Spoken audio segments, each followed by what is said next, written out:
ஐயா வணக்கங்க ஐயா. வணக்கம் வணக்கம். 2026 அப்படின்னா அரசியல் நோக்கி ஒரு பயணம் இருக்கு. யார் ஆள போறா, நம்ம தமிழகத்தை யார் ஆள போறா அப்படிங்கிற ஒரு கேள்வி இருக்கு. இந்த டீம் எப்படி செட் ஆகும், அதுவும் குறிப்பா சொல்லணும்னா தளபதி அவர் இப்ப இன்னைக்கு தலைவரா உருவெடுத்திருக்காரு. ஸோ அவருக்கான பாசிபிலிட்டி இருக்கா அப்படிங்கிறது பார்க்கலாம். அதுவும் இல்லாம நம்ம ராசி ரீதியா கடக ராசி இந்த வருஷம் என்ன சொல்ல போகுது?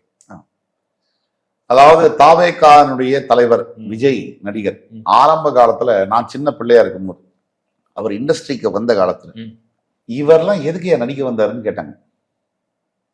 பெண் முக சாயல் இருக்கவருக்குன்னு அவர் முகத்திலேயே கமெண்ட் பண்ணவங்க நானே கேட்டிருக்கேன். ஆரம்ப காலகட்டத்தில் 2-3 தடவை நான் நேர்லயே சந்திச்சிருக்கேன். அவருடைய வளர்ச்சி, அந்த உழைப்பு, அந்த சினிமா, இது ஒரு பக்கம். இன்னைக்கு தலைவராக இருக்கிற மக்களுடைய செல்வாக்கை பெற்றிருக்கிறார் என்பதில் கொஞ்சம் கூட சந்தேகம் இல்லை. உங்களுடைய கேள்வி, தமிழக தேர்தல் 2026 இந்த களத்துல அவருக்கு ஆன இடம் என்ன? நான் கரெக்டா புரிஞ்சிருக்கேன்? கண்டிப்பா இல்ல, ஆட்சியை பிடிப்பாரா? அவர் ராசியின் அடிப்படையில் நம்ம பேசுவோம். ஜோதிடம் அடிப்படையில் கடக ராசி. அஷ்டம சனி விலகி மார்ச் 6ஆம் தேதி பாக்யஸ்தானத்திற்கு சனி பகவான் செல்லவிருக்கிறார். இது அவருக்கு மிகப்பெரிய பிளஸ் பாயிண்ட். விபரீத ராஜயோகம் கொண்ட ஒரு ஜாதகம் விஜயுடைய ஜாதகம். அவருடைய ஜாதகத்தில் சடனா சேஞ்சஸ் ஆகக்கூடிய அம்சங்கள். அந்த விபரீத ராஜயோகம்னா என்னன்னாலே பிரச்சனை வரும், அது விபரீதம். அது பாசிட்டிவா மாறி ராஜயோகத்தை கொடுக்கும், அதுதான் விபரீத ராஜயோகம். இந்த காலத்துல எனக்கு தெரிஞ்ச வரைக்கும் ஜாதக ரீதியா அவர் கண்டிப்பா மிகப்பெரிய சக்தியாக கோலோற்றுவார் என்பதில் ஐயப்பாடே தேவையில்லை. ஆனால் ஒரு பெரிய ஒரு இஃப் பட்டு வைக்கிறாங்க. தேர்தலுக்கு இன்னும் 3 மாசங்கள் இருக்கு, 2 மாசங்கள் இருக்கு. அடுத்த 10-12 வாரங்களுக்குள்ள அவர் அரசியல் நகர்வுகளை எப்படி நகர்த்துகிறார்?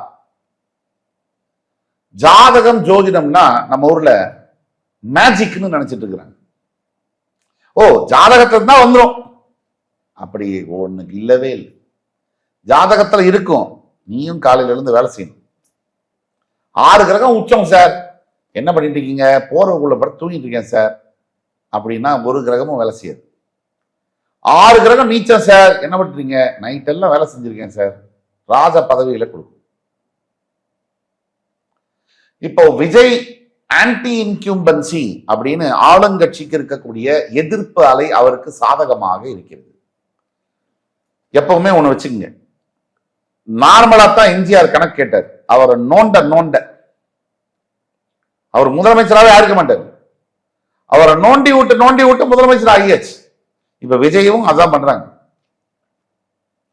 போடு கரூர் சிபிஐ என்கொயரி போடு கேஸ போடு, அதை பண்ணு, அலக்கலி எஃப்ஐஆர் போடு, இது பண்ணு. இதெல்லாம் எதிர்ப்பு அலையா மாறும். இதெல்லாம் அவங்களுக்கு தெரியும். அவங்களுக்குள்ள பயம், இவனை அப்படியே விட்டாலும் ஜெயிச்சிருவான், இவனை அடைச்சாலும் அது எதிர்ப்பலையா மாறுது. இது எப்படி டாக்கிள் பண்றது? 24 மணி நேரமும் ஒரு மிகப்பெரிய கூட்டம் யோசிச்சு கொண்டிருக்கு. இதுதான் உண்மை. முதல்ல அரசியலுக்கு விஜய் வரும்போது அவரை ஒரு விஷயமாவே யாரும் எடுத்துக்கல. ஆனா அதுக்கு பிறகு அவருக்கு சேரக்கூடிய கூட்டத்தை பார்த்து நடுங்காதவர்கள் இல்லை. ஓப்பனா சொல்ல முடியுமா? ஒரு தொலைக்காட்சியில ஐயோ பயங்கரமா கூட்டம் கொடுத்துங்க, எங்களுக்கு எல்லாம் பயமா இருக்குன்னு சொல்லுவாங்களா? திருடனுக்கு தேள் கொட்டினா போல பொத்திட்டு தான் இருக்கணும். ஆனா அவரு என்னை பொறுத்தவரை சரியாக நகர்வுகளை நகர்த்தவில்லை என்பதுதான் என்னுடைய கூற்று. இவங்க ஒரு பக்கம் இருக்கிறத விட்டுட்டோம். தனக்கு இருக்கிற மக்கள் சக்திய 10% கூட அவர் பயன்படுத்தலைங்கிறது தான் நான் சொல்லுவேன்.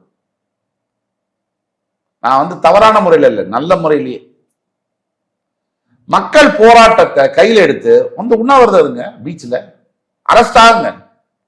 அதுதான் உங்களுக்கு பிளஸ் பாயிண்ட். மக்கள் பிரச்சனையை கையில் எடுங்க சார். இது சினிமா இல்ல. நீங்க 10 நிமிஷம் டயலாக் பேசிட்டு வேன் மேல உட்கார்ந்து போறதுக்கு. ரத்தமும் சதையும் சிந்தி 45 வருஷம் அரசியல் இருக்கக்கூடிய மிகப்பெரிய கூட்டம் இருக்குங்க. மக்களுக்கே தெரியாமல் மக்கள் எதை சிந்திக்க வேண்டும், மக்கள் எதை பேச வேண்டும், மக்கள் எதை செய்ய வேண்டும், மக்கள் எங்கே பயணிக்க வேண்டும், எப்பொழுது பயணிக்க வேண்டும், எப்படி பயணிக்க வேண்டும், மக்கள் எதை குடிக்க வேண்டும். அண்டர்லைன் பண்ணிக்கோங்க. உடல் ஆரோக்கியத்துக்கான பழரசங்களையா, உயிரை எடுக்கக்கூடிய பழரசங்களையா?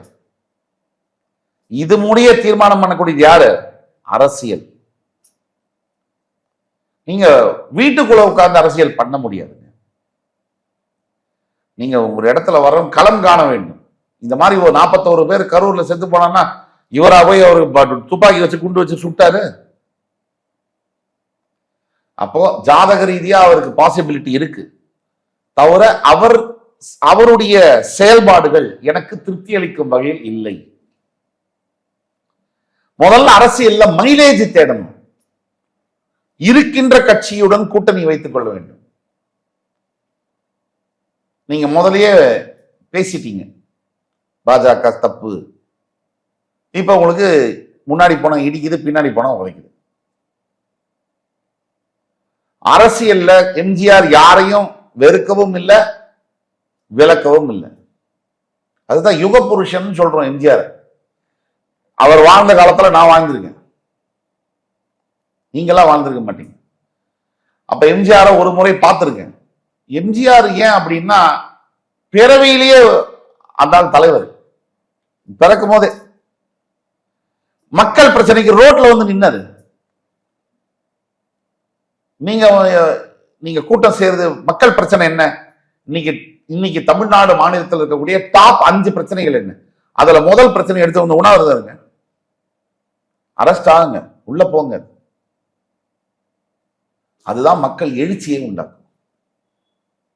உங்க மேல வந்து நியூட்ரலா இருக்கக்கூடியவன், அதிமுகவும் பிடிக்கல, திமுகவும் பிடிக்கல, யாருக்கு ஓட்டு போடுறதுன்னு தெரியாம ஒரு பெரிய கும்பல் இங்க சுழண்டுட்டு இருக்குது.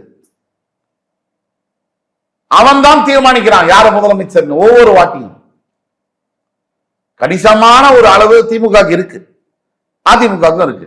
ஆனா நடுநிலையில் இருக்கக்கூடியவருக்கான 2 பேரும் பிடிக்கலடா, போகடா வெளில, யாராவது ஒருத்தன் புதுசா வரமாட்டான்னு இயங்கக்கூடிய கூட்டம் இருக்குல்ல, அந்த சதவீதம் அதிகம். அவன் வெளியில வந்து ஓட்டு போட்டான்னா கதை ஓவர். எல்லாரும் விஜயை தடுக்கத்தான் செய்வாங்க.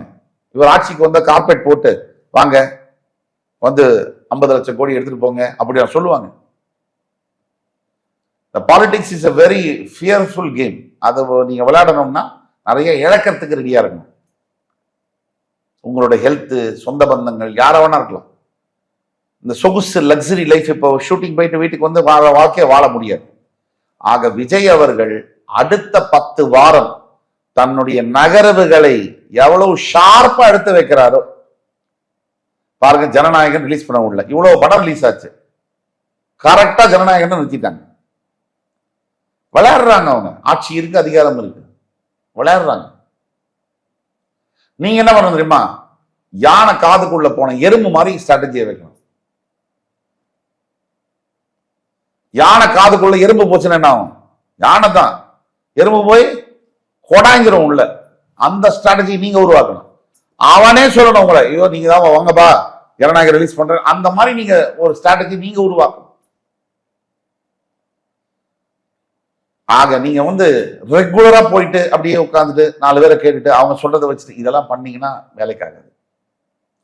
நீங்க அறிவா சார்ந்தவர்கள், மிகப்பெரிய ஆளுமை தன்மையுடைய பியூரோக்ராட்ஸ், ரிட்டையர்டு ஐஏஎஸ் ஆபீசர்ஸ் கேளுங்க. 4 பேர்கிட்ட கேளுங்க, பெரிய பியூரோக்ராட்ஸ் கிட்ட கேளுங்க. சர்வீஸ்ல இருந்து ரிட்டையர் ஆனவங்க, அனுபவசாலிகள், அவங்கள்ட்ட கேளுங்க. இந்த மாதிரி சந்தர்ப்பத்தில் நான் எந்த மாதிரி முடிவுகள் எடுக்கணும்? நீங்க அவங்க கேஸ போட, நீங்க சுப்ரீம் கோர்ட்டு போக, நீங்க கேஸ போட, நீங்க ஹைகோர்ட்டு போக பிஸியா இருக்கீங்க. CBI office, high court, CBI office, supreme court, CBI office, வீடு. படம் ரிலீஸ் இல்ல, கரூர் கேஸ், 2த்துலயும் பிஸியா இருக்கீங்க. தேர்தல் எப்படி கையாளுவீங்க? உங்களை பிஸி ஆகிட்டாங்க.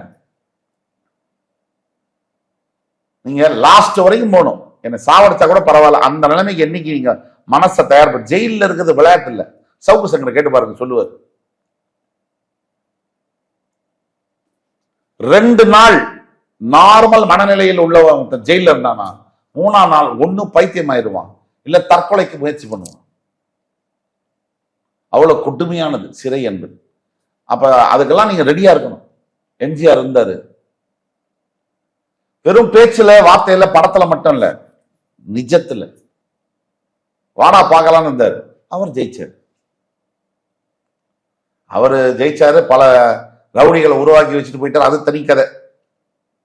நல்லது பண்றோம்னு சொல்லி நாட்டை நாசம் பண்ணக்கூடிய ஒரு பெரிய கும்பலே உருவாக்கிட்டு வச்சுட்டு போயிட்டு தெரியாம, அது ஒரு தனி கதை. ஆனா நீங்க உங்களுக்கு இருக்கக்கூடிய சவால் பாத்தீங்கன்னா சாதாரணம் இல்லை மிஸ்டர் விஜய்.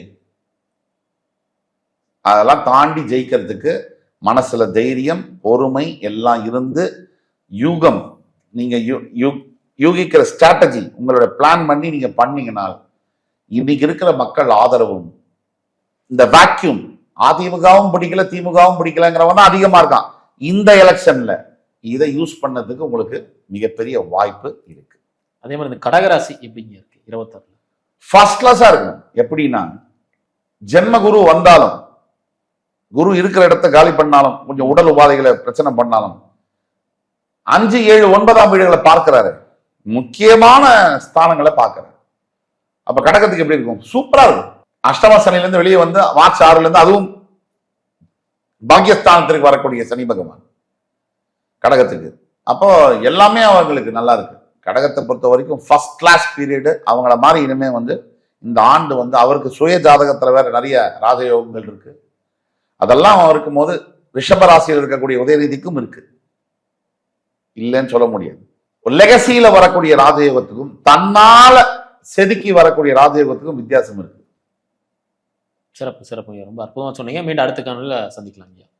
நன்றிங்க. நன்றி.